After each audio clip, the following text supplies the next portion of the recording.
रोज़ जुमा Islamabad high court से बहुत बड़ी डेवलपमेंट हुई है और जस्टिस मोहसिन अख्तर कियानी आज फिर ऑन फायर थे, इन एक्शन थे और आज उन्होंने फिर ताकतवरों को, इस्लामाबाद वालों को कटहरे में खड़ा कर लिया है। और आज जो एजेंसियों वाले हैं जो अपने आप को कानून से बालातर समझते हैं, आज उनको उनकी औकात याद दिला दी। उनको आज कहा गया है कि जनाब आपकी औकात जो है वो SHO के बराबर है। बिस्मिल्लाहिर्रहमानिर्रहीम, अस्सलाम वालेकुम, मैं हूँ गुलाम रसूल भट्टी और आप देख रहे हैं SNN न्यूज़। नाज़िर रोज़ जुमा इस्लामाबाद हाई कोर्ट से बहुत बड़ी डेवलपमेंट हुई है और जस्टिस मोहसिन अख्तर कियानी आज फिर ऑन फायर थे, इन एक्शन थे और आज उन्होंने फिर ताकतवरों को, इस्लामाबाद वालों को कटहरे में खड़ा कर लिया है। और आज जो एजेंसियों वाले हैं जो अपने आप को कानून से बालातर समझते हैं, आज उनको उनकी औकात याद दिला दी। उनको आज कहा गया है कि जनाब आपकी औकात जो है वो SHO के बराबर है।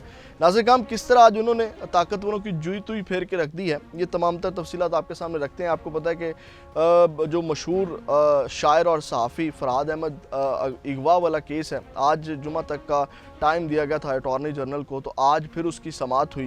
नाज़िर आज जैसे ही समाअत का आगाज़ हुआ तो जस्टिस मोहसिन अख्तर कियानी ने उनसे पूछा, उन्होंने कहा कि ISI के काम करने का तरीक़ाकार क्या है, सेक्टर कमांडर का क्या काम है, तय करना है कि एजेंसियाँ छुपकर नहीं बल्कि एक वाज़े तरीक़ाकार के तहत जो है वो काम करेंगी। यानी कि ऐसा नहीं है कि किसी को उठा लिया और पता ही नहीं है और जनाब उसको छोड़ दिया जब दिल किया और उसके ऊपर जुल्म सितम किया। उनका एक तरीक़ाकार तय कर लेना चाहिए। उसके बाद उन्होंने कहा कि सेक्रेटरी दिफा को कहें कि पेश होकर इन सवालात का जवाब दें कि कैसे किसी शख्स से मुतल्लिक ISI तहकीकात करती है, कौन कौन सी सतह पर काम किया जाता है। ISI अवामी पैसे पर ही काम कर रही है। हर इदारा अवाम को जवाबदा है, हम जजेस भी जवाबदा हैं। अगर इदारे काबिल एहतसाब ना हो तो उनके एहतसाब का कोई तरीक़ाकार भी ना हो तो हम क्या करेंगे। नाज़िर हम आप अंदाज़ा लगा सकते हैं कि उन्होंने आज फिर जस्टिस मोहसिन अख्तर कियानी किस तरह के रिमार्क्स हैं ना, अभी तो आप देखेंगे आगे जो चीज़ें मैंने आपके सामने रखनी है कि किस तरह आज उन्होंने बहुत सी चीज़ें यानी कि एक समत और डायरेक्शन की तरफ डाल दी हैं। आज उन्होंने कहा कि तरीक़ाकार जो है वो तय होगा, यानी कि पहले जो एक निज़ाम ही नहीं है, यानी कि गैर आइनी गैर कानूनी अगवा कर लिया, उठा कर के ले गए। और फिर नाज़िर जो मोहसिन अख्तर कियानी ने कहा, उन्होंने कहा कि अहमद फरहाद की बाजियाबी ना होना तो रियासत की नाकामी है। इसके ऊपर अटॉर्नी जनरल ने कहा कि अभी इसको रियासत की नाकामी ना कहें, अगर हम ना पेश कर सकें तो मान लूँगा कि रियासत की नाकामी है। फिर इसके ऊपर अहमद फरहाद का उन्होंने जस्टिस मोहसिन अख्तर कियानी ने कहा कि अहमद फरहाद का बाजियाब होना पीछे रह गया है, अब पूरे पाकिस्तान के लापता अफराद से मुतल्लिक गाइडलाइन इस केस में तय होगी। ठीक है, उन्होंने कहा कि अब पूरे पाकिस्तान के जितने भी लापता अफराद हैं उनके हवाले से गाइडलाइन इसी केस में जो है वो तय होगी। जैसे मैंने बात की ना कि डायरेक्शन के ऊपर, एक समत के ऊपर जो है वो इस केस ने जो वो डाल दिया है। यानी कि ये मुंह उठा के जिसको दिल किया, किसी ने एक बात की, एक फ़िक्रा बोला, एक जुमला बोला, एक लाइन बोली और उसको जनाब उठा करके ले गए, लापता कर दिया। ये आज बड़ी ज़बरदस्त डेवलपमेंट हुई है। उसके बाद नाज़िर जस्टिस मोहसिन अख्तर कियानी ने कहा कि ISI और IMI का दायरा इख्तियार क्या है। मैं तो अभी भी यही मानता हूँ कि मुतलका इदारा सिर्फ पुलिस का है। FIA तहकीकाती इदारा है, इंटेलिजेंस एजेंसियों ने भी पुलिस की ही मुआवनत करना होती है। उसके बाद नाज़िर उन्होंने कहा कि ऐसी कोई एजेंसी पाकिस्तान में काम नहीं कर सकती जिसका कोई चेक एंड बैलेंस ना हो। यानी कि आपको पता है कि हमारे जो इंटेलिजेंस एजेंसीज़ हैं उनका चेक एंड बैलेंस ही नहीं है और ना वो किसी को जवाब दे हैं, ना वो उनको बुलाता है, मतलब वो ताकतवर है, कानून से भी बालातर हमारी एजेंसीज़ हैं। तो उसके बाद नाज़िर उन्होंने कहा कि हम एजेंसीज़ के तरीक़ाकार से मुतल्लिक जज मेड लॉ बनाएंगे। अटॉर्नी जनरल ने कहा कि ISI तो वज़ीर-ए-आज़म ऑफिस के मतहत है। जस्टिस मोहसिन अख्तर कियानी ने कहा कि ये तो और आसान हो गया है, कल को वज़ीर-ए-आज़म को बुला करके पूछेंगे तो मसला नहीं होना चाहिए। ISI और MIA के काम करने का अंदरूनी तरीक़ाकार क्या है, ये वाज़ेह होना चाहिए कि इन एजेंसियों ने कई अच्छे काम किए हैं। उसके बाद नाज़िर जस्टिस मोहसिन अख्तर कियानी ने मज़ीद कहा कि बंदा बरामद कर लेना हल नहीं है, बल्कि कानूनी तरीक़ाकार बनाना है कि आइंदा पुलिस खुफिया एजेंसियों वालों को बुलाकर पूछ सके कि एजेंसियों के रूल ऑफ बिज़नेस जो है वो बताना होंगे। यानी कि कितनी ज़बरदस्त आज इस केस के अंदर जो है वो डेवलपमेंट्स हो रही हैं कि यानी कि पुलिस वाले उनको बुला सकें। आपको पता पुलिस पूछ ही नहीं सकती, पुलिस भी बस होती है। यहाँ तक कि IG यानी कि जो एक सूबे का सरबरा होता है वो तक जो है वो इस मामले में बेबस है। तो कितनी ज़बरदस्त आज जो है वो दिलेर जज ने वो चीज़ों को एक डायरेक्शन की तरफ डाला है। उसके बाद नाज़िम अटॉर्नी जनरल ने कहा कि इंटेलिजेंस एजेंसियों के सिक्योरिटी के हवाले से तरीक़ाकार तो तय है। जस्टिस मोहसिन अख्तर कियानी ने कहा कि कांग्रेस में कई घंटे CIA एजेंट जवाब देता है, आप भी DG ISI को बुला लिया करें। कितनी ज़बरदस्त बात उन्होंने की है। नाज़िम यहाँ पे जो है वो DG ISI हो या जो हमारे आर्मी चीफ साहब हों, वो कहने को और सुनने को तो वो वज़ीर-ए-आज़म के मातहत हैं, लेकिन हमें जब भी सुनने को मिलता है वो यही मिलता है कि जनाब वज़ीर-ए-आज़म यही कहता है कि जनाब मुझे तो काम नहीं करने दिया गया, मेरे तो हाथ पांव बांधे हुए थे इन्हीं लोगों ने। उसके बाद नाज़िम उन्होंने कहा कि जस्टिस मोहसिन अख्तर कियानी ने मज़ीद कहा कि 10 दिन हो गए हैं, पता नहीं इस बेचारे का क्या हाल होगा। इस केस में सहाफ़ियों, इंसानी हकूक़ के नुमाइंदों और साबिक IGs को मुआवन मुकर्रर करूँगा।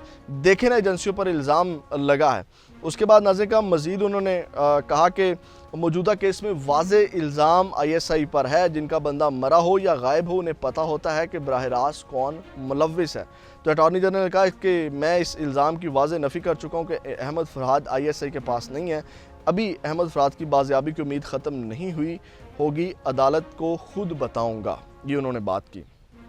फिर नाज़िम उन्होंने कहा कि अहमद फ़रहाद से वीडियो बयान लेना चाह रहे हैं कि वो बाहर आकर वैसे नहीं बोलेगा जैसे बोलता था। मशरूत रिहाई का कहा जा रहा है, अहमद फ़रहाद की जान को ख़तरा लाक है। ईमान मज़ारी उनकी वकील है, उन्होंने कहा कि अहमद फ़रहाद से वीडियो बयान लेना चाह रहे हैं कि वो बाहर आकर वैसे नहीं बोलेगा जैसे बोलता है। मशरूत रिहाई का कहा जा रहा है, यानी कि उनको वही कहा जा रहा है जो इस वक्त पाकिस्तान तहरीक इंसाफ से मुतालबा है, जो इमरान खान से मुतालबा है। इमरान खान को ये नहीं कहा जा रहा कि आप माफ़ी मांगे। ये बहुत बड़ी खबर मैं आपके सामने रख रहा हूँ कि इमरान खान साहब को एक नई डील ऑफर की गई है, और उस नई डील में यही है कि जनाब 2 साल तक आप जो है वो बोलेंगे नहीं, इदारों के खिलाफ स्टेटमेंट नहीं देंगे, एजेंसियों के खिलाफ स्टेटमेंट नहीं देंगे। उसमें यही शराइत रखी गई कि जनाब आप टिक करके काम करेंगे, हमें 2 साल का वक्त दे दें, हुकूमत गिराने की आप बात नहीं करेंगे। ये 2 अहम शराइत रखी गई हैं और वही इन साहब से की जा रही हैं। और वही आपको पता है कि जब एंकर इमरान रियाज भी आए तो अब वो एजेंसियों के खिलाफ बात नहीं करते, वो आर्मी के खिलाफ बात नहीं करते जिस तरह वो करते थे, अब सिर्फ वो हुकूमत को टारगेट करते हैं। तो नाज़िम उसके बाद सीनियर सहाफ़ी हामिद मीर जो हैं उनके हवाले से बात की। उन्होंने कहा ये मामला सिर्फ अहमद फ़रहाद का नहीं बल्कि पूरी सहाफ़ी बरादरी का है। पैमरा ने बाकायदा पाबंदी आयद कर दी है। सीनियर सहाफ़ी ने हामिद मीर ने वहाँ पे बात की। तो अहमद फ़रहाद केस में सीनियर सहाफ़ी हामिद मीर ने पेश होकर कहा कि आप पिछली समात के रिमार्क्स के बाद वज़ीर कानून ने प्रेस कॉन्फ्रेंस की, फिर पैमरा ने रिपोर्टिंग पर पाबंदी आयद कर दी। तो इसके ऊपर उन्होंने कहा कि अब से लापता अफराद के तमाम केसेस इस्लामाबाद हाई कोर्ट से बराह रास्त नशर होंगे। यानी कि पैमरा जो पाबंदी आयद कर रहा है, ये बहुत बड़ी अहम डेवलपमेंट है कि जनाब अब जितने भी लापता अफराद हैं उनके केसेस बराह रास्त नशर होंगे। यानी कि दूध का दूध और पानी का पानी होगा, जो अंदर खाने बातें होती हैं वो तमाम रिपोर्ट होंगी। उसके बाद उन्होंने कहा कि ये आज हुक्मनामा जारी करूंगा। अहमद फ़रहाद केस में जस्टिस मोहसिन अख्तर कियानी ने कहा कि पैमरा की पाबंदी अदालत पर तो नहीं है, पैमरा का तो नोटिफिकेशन मेरे सामने नहीं है, मगर ऑर्डर करूंगा समात बराह रास्त हो। हर दौर में कुछ सहाफ़ियों की आवाज़ किसी को नापसंद होती है, ये चलता हुआ सिलसिला है। उसके बाद नाज़िम उन्होंने जो हामिद मीर ने प्रेस कॉन्फ्रेंस की बात की तो उसके ऊपर उन्होंने कहा कि वज़ीर कानून ने जो भी प्रेस कॉन्फ्रेंस की वो तो अपनी ड्यूटी कर रहे थे। याद रखें ये सिर्फ वक्त की बात है, कल को आप दूसरी जानिब खड़े होंगे। जस्टिस मोहसिन अख्तर कियानी ने कहा हुकूमती नुमाइंदों और पुलिस की जानिब इशारा करते हुए कहा कल को फिर आप दूसरी तरफ होंगे, तहफ़्फ़ुज़ कानून देगा, किसी से दुश्मनी की बात ना करें। बहुत बड़ी उन्होंने बात की। फिर नाज़िम ये भी इंकशाफ वहाँ पे किया गया अदालत के अंदर अहमद फ़रहाद के हवाले से कि उनकी जनाब जो CDR है उनकी लोकेशन जो है जो IG इस्लामाबाद है, उन्होंने कहा कि उनकी लोकेशन जो है वो मालमे जबा के एरिया में आ रही है, हमारी टीम वहाँ पे मौजूद है। और जब लोकेशन आ रही है, टीम मौजूद है, तो क्यों वो बातियाब नहीं हो रहे? जब लोकेशन ट्रेस हो जाए तो वो तो पहुँच जाते हैं, आपको पता है 1 सेकंड में पहुँच जाते हैं। या जियो फेंसिंग में जिनके नाम आए हैं उनको उठा लिया गया, उनकी लोकेशंस बाद में ट्रेस की गई है, तो डायरेक्टली लोकेशन आ रही है। तो उसके बाद नाज़िम उन्होंने कहा कि लोग पुलिस को जानते हैं, एजेंसियों को नहीं। या तो एजेंसियों के भी थाने बना दें ताकि लोग सीधा उनके पास जाएं, या कानून बना दें कि एजेंसियों के 90 या 100 दिन के किसी को तहवील में रखेंगे। यानी कि उन्होंने कहा कि या इनके थाने बना दें, लोगों को पता तो हो ना भाई हमारा ये बंदा उठा करके लेके गए, डायरेक्टली उनके पास चले जाएँ। वो एक पैनिक क्रिएट हो जाता है, एक परेशानी जो है वो क्रिएट हो जाती है। उसके बाद नाज़िम उन्होंने कहा अहमद फ़रहाद केस में लापता अफराद के मामले पर IG इस्लामाबाद अली नासिर रिजवी ने अपना तरीक़ाकार बताया। तो उसके ऊपर जस्टिस मोहसिन अख्तर कियानी ने कहा मुझे ऐसी कोई मिसाल दें कि पुलिस ने इंटेलिजेंस ऑफिसर को मिसकंडक्ट पर पकड़ा हो, बोलती बंद कर दी। उन्होंने कहा कोई ऐसी मिसाल दें कि आपने कि एजेंसी के किसी बंदे को जो है वो मिसकंडक्ट के अंदर पकड़ा हो। उसके बाद नाज़िम उन्होंने कहा ये हुकूमत तो जबर के दौर से गुजर कर आई है, इसे तो समझना चाहिए, सहाफ़ियों की खबर से इतनी तकलीफ़ क्यों होती है। फिर उन्होंने जस्टिस मोहसिन अख्तर कियानी ने कहा कि जो अखबार भी अपने एंगल से ख़बर छापता है तो लोगों को पता चलता है कि कोई पार्लियामेंट में हमारे मुतालिक बात करके करेगा तो कोई फ़र्क नहीं पड़ेगा। अब से बराह रास्त दिखाएंगे कि ताकि सब खुद ही फैसला कर लें, यानी कि अब चीज़ें बहुत हद तक होगी। और उसके बाद नाज़िम उन्होंने जो एक बड़ा अहम जुमला बोला, उन्होंने कहा कि जो सेक्टर कमांडर है इनकी औकात जो है वो एक SHO के बराबर है और इनको अपनी वर्दी के ऊपर फ़ख्र होना चाहिए। और उसके बाद नाज़िम एंड के ऊपर जो उन्होंने कहा कि जो ISI को सेक्टर कमांडर ISI हैं उनको ज़्यादती हैसियत में तलब कर लिया, और जो इसके साथ साथ सेक्रेटरी दिफा हैं उनको भी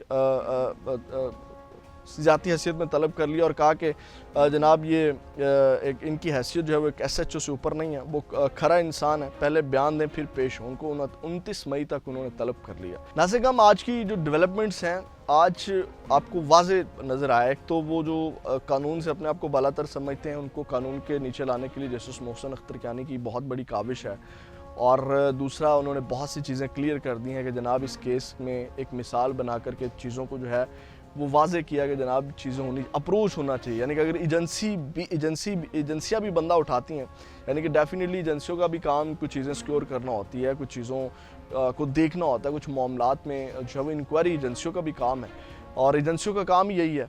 तो डेफिनेटली उसके अंदर जो है वो एक पैनिक जो क्रिएट हो जाता है, जो फैमिली वाले परेशान हो जाते हैं, तो उनकी अप्रोच हो एजेंसी वालों तक, या जो उठाया जाता है उनको पता हो कि हमारा बंदा इन लोगों ने उठाया और यहाँ पे मौजूद है। तो एक डायरेक्शन, एक समझ जो है वो मुझे लगता है कि इस केस के अंदर जो है वो तय होने जा रही है। नामालूम अफराद जो अगवा कर लेते हैं लोगों को, ये एक बहुत बड़ी डेवलपमेंट है इस केस के हवाले से। तो ये नाज़िम आज की समात की मुकम्मल अहवाल तो मैंने आपके सामने रखा। अब 29 मई वाले दिन क्या नई पेशरफ्त होती है उससे भी आपको अपडेट करेंगे। अपना बहुत ज़्यादा ख्याल रखिएगा। पाकिस्तान जिंदाबाद।